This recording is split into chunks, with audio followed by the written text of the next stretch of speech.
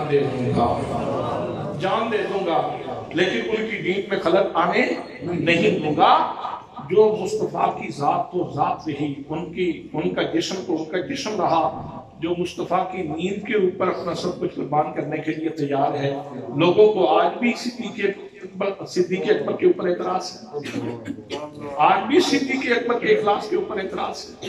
حضرات محترم، سب نے ڈنگ مارا، زہر چڑھا، آنکھوں سے آنسو نکلا، آنسو نے مصطفیٰ کے رخساروں کو چوم لیا۔ میرے آقا نے آنکھ کھولی تو فرمایا صدیق رو کیوں رہے ہو؟ یا رسول اللہ کسی چیز نے پاؤں میں ڈس لیا ہے۔ فرمایا پریشان ہونے کی ضرورت نہیں، صدیق اگر تمہارے پاؤں میں ہے تو سکھ تمہاری جھولی میں ہے، اگر بیماری تمہارے پاؤں میں ہے تو شفا تمہاری جھولی میں ہے، اگر ماں تمہارے پاؤں میں ہے تو یار تمہاری جھولی میں ہے۔ صدیق پریشان ہونے کی ضرورت نہیں، حضور نے لعاب دہن لگایا، فرمایا اس طرف کرو، لعاب دہن لگایا۔ حضرات جہاں جہاں جسم کی شریانوں میں جہاں جہاں زہر پہنچا تھا وہ صدیق کو مٹانا چاہتا تھا، وہ صدیق کو مٹانا چاہتا تھا، زہر موذی صدیق کو مٹانا چاہتا تھا، اور مصطفیٰ کریم کا لعاب دہن صدیق کو بچانا چاہتا تھا۔ اب ووٹنگ کروا لیں بے شک، جو لوگ صدیق کے بچانے والوں میں شامل ہونا چاہتے ہیں وہ ان میں شامل ہو جائیں، جو مٹانے والوں میں شامل ہونا چاہتے ہیں وہ ان میں شامل ہو جائیں۔ موذی مٹانا چاہتا تھا، مار مٹانا چاہتا تھا، لیکن یار بچانا چاہتا تھا، اور ہوا وہ جو یار نے چاہا۔ صدیق مٹے، بس اسی پہ گفتگو ختم۔ اللہ